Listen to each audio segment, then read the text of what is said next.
My name is James Carter. I'm 39 years old, a former lieutenant colonel in the United States Army, and I was raised to believe that discipline isn't something you wear on your chest. It's in how you carry yourself when the noise gets loud and the stakes get high.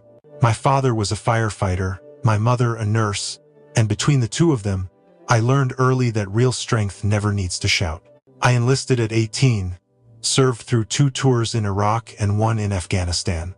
There were moments in those years where time slowed down, where the wrong breath could mean the difference between coming home and being folded in a flag. But even in the thick of it, I never raised my voice. Orders only work when they come from someone who's earned the right to give them. By the time I left the service, I had 2 Bronze Stars, a healed fracture in my left leg, and a reputation for keeping calm when everything else went sideways. I thought that would count for something.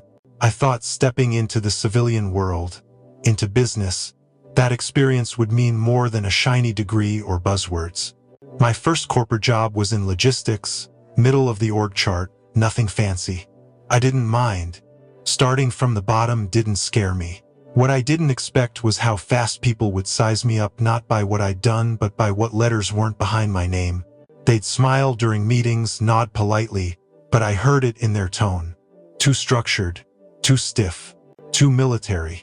Like all that meant I couldn't lead outside of a battlefield. I remember one manager saying to me, half joking, that I needed to unlearn some of that army stuff if I wanted to grow. So I listened, observed, watched people half my age treat chaos like it was strategy. Watched them pitch confidence without backup. Make decisions based on trends, not truth. And I kept my voice steady, because even when no one's listening, the right words still matter. They didn't know what I was capable of, and I didn't feel the need to show them. Not yet. When I first joined the logistics company, I kept my head down and focused on learning the system. I wasn't there to prove anything, I just wanted to contribute. Within 6 months, I'd streamlined the shipping protocols and reduced late deliveries by 18%. No one made a big deal out of it, and I didn't expect them to. In the Army, results spoke louder than recognition, but the culture in that office was different. It wasn't about what you fixed, it was about who noticed you while you did it. I watched junior managers with trendy sneakers and 5-minute TED Talk quotes climb faster than anyone who actually moved the numbers. I'd speak up in meetings, offer solutions backed by data and real-world planning. Sometimes I got a nod. Most times, I got cut off. One guy in product once told me I was too tactical, like that was a bad thing. I didn't push back. I just made a note. Patterns matter. There was this moment I won't forget. Our biggest client was about to walk because of missed shipments. I stayed 2 nights at the office rerouting the entire network, piece by piece, so their freight landed on time. It worked. The client signed a 3-year extension. A week later, my manager gave a presentation on adaptive delivery and never mentioned my name. I started to understand the game wasn't about delivery. It was about credit, visibility. I didn't wear tailored suits, didn't talk in circles, and I sure didn't charm anyone at happy hour. So I became the guy who was reliable, the one you pulled in during crisis but forgot to invite to strategy sessions. I didn't get angry. That's not how I was built. But I saw what was happening, the looks, the polite chuckles when I used military terms, the assumption that because I didn't have a business degree, I couldn't understand scale or growth. They couldn't see past the uniform I no longer wore. Still, I showed up early, logged everything, watched who really did the work and who just talked about doing it. When they skipped protocols, I kept notes. When they bent policies to impress clients, I flagged the changes silently. I wasn't plotting, I was preparing. Because leadership isn't loud. It doesn't come with applause or standing ovations. Sometimes, it looks like silence. Like a man watching the pieces move, knowing exactly when to strike. It started with a number that didn't add up. A small charge buried in a weekly expense report labeled under team engagement. I clicked through out of habit, but something felt off. It wasn't the dollar amount, it was the frequency. The same vendor, same time. Week after week. No signatures, no memos, just auto-approved. I flagged it, Sent a quiet message to finance. No reply. A day later, I brought it up during a routine sync with the COO. He smiled, said it was part of a new initiative, and changed the subject before I could ask more. That's when I knew this wasn't an oversight. It was deliberate. I've seen field operations collapse from less. Corruption doesn't always wear a mask. Sometimes, it wears confidence and walks like innovation. I started pulling threads. Not loudly. Just enough to build a pattern. Travel expenses with no travel logs. Client dinners booked for 6, signed off by 2. A wellness retreat that included a golf course and bottle service. I didn't make noise. I started building. I copied receipts, took screenshots, archived every version of policy documents. I layered my own silent approval filters into the finance system. Nothing blocked, nothing warned, just mirrored, dated, and quietly stored in a folder no one could access but me. I named it Sentinel. The deeper I went, the more I saw. New hires fast-tracked to director titles. System logins from outside states. Vendor invoices routed through side LLCs. All signed off by the same 3 people. All greenlit by a CEO who loved words like agility and disruption but never showed up for compliance reviews. I submitted 2 formal reports. Both were acknowledged, neither investigated. After the second, my access started changing. Files I used to edit became view-only. My team got reassigned under a realignment project. My calendar filled with meetings I didn't create. The message was clear. Sit down, be quiet. I didn't argue. I adapted. I'd been here before, just in different uniforms. I wasn't fighting a person. I was outmaneuvering a system. So I treated it like a mission. One objective, one outcome, full containment of executive overreach. I dug into the company charter, found a clause no one remembered. Financial transfer thresholds tied to physical board presence. Not virtual, not delegated, physical. I updated the language just enough to pass legal review. Got it reapproved under the guise of documentation refresh. No one noticed. From there, I rerouted expense approvals through my department. Not to block them, just to tag them. The system thought it was a budget tracking tool. It wasn't. Every dollar told a story. And stories, if captured right, expose the truth. I built a shadow protocol, mapped system dependencies, tracked access logs, linked executive accounts to corporate privileges, vehicle leases, travel permissions, purchase authority, all tied back to board-level compliance. One failure, and the whole thing would freeze. I wasn't looking for revenge. I was building leverage, quietly, legally, strategically, the kind that doesn't make noise when it lands. The kind that changes the course of a company without saying a word. They thought I'd aged out, that I couldn't keep up, but the truth was, I'd already moved past them. While they played startup theater, I built the infrastructure, and when the time came, I'd have the keys, all of them. The calendar invite never came. I checked twice, even though I already knew. The executive suite was holding the final round of discussions for the new COO, and I wasn't on the list. I walked past the glass conference room just as the door was closing. Inside, I saw 3 directors, the CEO and the candidate. No one made eye contact. One of them even laughed as I passed. Like I wasn't part of the room or the company or the story they were writing. I had trained 2 of the people sitting in that room. Walked them through their first audits. Stayed late, fixing their numbers. They used to ask me for clarity. Now, they acted like I was furniture in a corner office. Background.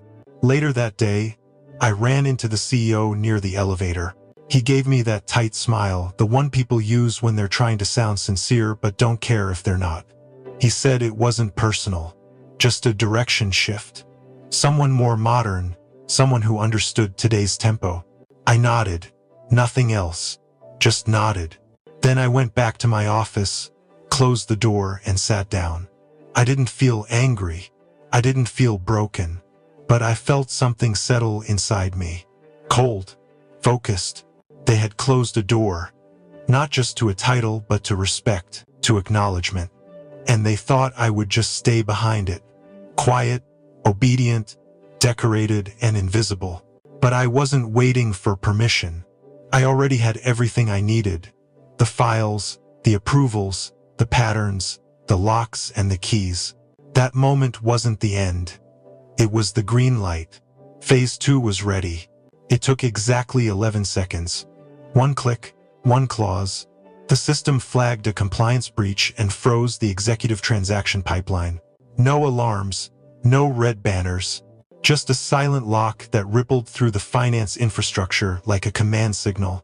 Within minutes, expense cards stopped working. Travel bookings failed to confirm. Payroll approvals stalled in pending status. The first text came from the CEO, something about a decline charge. Then another from legal, asking if there was a system issue. I didn't respond. I was already watching the logs in real time. Watching the machine they built hit a wall they never saw coming. By 9:12 a.m., operations tried rerouting purchases. Nothing moved. IT opened a ticket. Then another. I deleted neither. Just tagged them. Archived. Timestamped. Slack lit up like a battlefield. Executives pinging one another. Anyone else getting this error? Why can't I approve my expense? Someone call finance. I typed nothing. My silence was part of the design. At 9:37, the CEO called my direct line. I let it ring twice, then muted it. He called again. Then from his cell. Then a message. Fix this. Now. I stared at the screen, steady. By 10:01, travel halted. Flights missed. Hotels canceled. Field reps stranded without budget clearance. Contracts unsigned. The financial artery had closed, not because of a failure, because of a decision. I walked to the coffee machine, took my time, poured slowly, stirred once, then returned to my desk. Notifications stacked like a live feed of panic. I didn't look at them. I looked at the dashboard. Everything was holding. At 10:24, the CEO burst through my door, face flushed. He threw questions like punches. What did you do? Why can't anyone authorize? I raised my eyes, calm. Section 7. Full board presence. Clause enforced. Policy. His jaw clenched. He backed out. I leaned back in my chair. Exhaled once. The air felt heavier, like pressure finally lifting. They had built a tower on loopholes. I just made sure gravity did its job. By the time the board realized what happened, I was already drafting the next step. Phase 3. The message was clear. You can ignore someone in silence, but if that someone controls the switch, eventually, you listen. By noon, they had run out of explanations. Cards still declined. Access still frozen. Board members already whispering behind closed doors. The CEO's office door swung open and slammed shut more times than I could count. His voice echoed through the hallway, barking orders to people who had no answers. I watched from my screen, every command he gave failing to land. The system wasn't broken. It was obeying a rule he never read. Calls came in from legal, from HR, from operations. I let them stack up. I wasn't ignoring them out of spite. I was following protocol, the same protocol they had all signed off on when they weren't paying attention. By 1:15, his emails shifted from threats to desperation. He begged for an override, a manual release, a conversation. I didn't reply, not because I didn't care, because the moment for words had passed. Silence now said more than any speech. Some executives tried logging into old backups. Their credentials failed. One attempted to override a budget file. It locked them out instantly. Every countermeasure I built years ago held like armor. They thought they were walking through a system. They never realized they were walking through mine. At 2:03, the CEO tried logging in from his home terminal. Denied. Then his assistant's account. Denied. He paced the lobby for 30 minutes.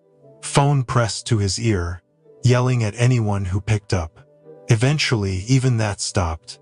The board sent a formal message, requesting a compliance clarification. I replied with 3 sentences. citing policy, quoting the clause, attaching proof. No commentary, no emotion, just procedure. He came to my door at 3:41, didn't knock, just stood there, breath heavy. His eyes asked the question he was too proud to say out loud. I didn't move, didn't answer. After 10 seconds, he walked away. That evening, the building emptied out slowly. Lights shut off floor by floor. The executive wing was silent. Not a single badge lit green. Even the air felt still. I sat in my office, finalizing the audit file. The room dim, just one desk lamp on. This wasn't revenge. It was structure. The same discipline I lived by in the military, applied to a battlefield made of spreadsheets and protocols. They underestimated the quiet man in the room. The one who never raised his voice, but silence, when timed right, hits harder than any threat. And in that silence, they finally heard me. The room was small. No stage, no glass walls, no catered coffee. Just a long table, 3 board members, and me. I didn't bring a speech, just a folder, a laptop, and the data. I walked them through the sequence. How the clause had been ratified. How the system worked exactly as designed. How every lock they'd felt was signed by the people now reading the report. I wasn't angry. I didn't ask for their approval. I laid out the facts, handed them the documents, and paused. Then, without a pause in my voice, I slid across one final folder. Inside was a new proposal. Not a lawsuit, not a demand. A blueprint, a spin-off, clean structure, focused mission. I wasn't trying to save their company. I was offering a way out. An escape pod built from the same foundation they had tried to ignore. I told them they had a choice, not a threat, not leverage, just clarity. They looked at each other, then at me. One nodded. Another opened the proposal. The third just said, quietly, motion approved. I didn't shake hands, didn't smile, just stood up, thanked them, and walked out. No farewell party, no goodbye email. I left my badge on the desk, closed the door behind me, and stepped into the elevator alone. By 6 that evening, I was across town. Smaller building, newer, real light coming through the windows. I walked into the office. I helped design. Desks clean, network live. First client already signed. My team was there. People who had stayed late with no spotlight. People who didn't chase titles but moved mountains. I nodded to them as I walked past. No speech, just a quiet start. The kind that matters. The kind that lasts. The next morning, I heard the CEO try to badge into the building. He scanned twice. Nothing happened. He stepped back, looked at the reader like it owed him something, still nothing. There was no need to revoke anything. His access had expired the second the system stopped recognizing his signature. Just another man outside a building he thought he owned. I wasn't watching. I didn't need to. I had work to do.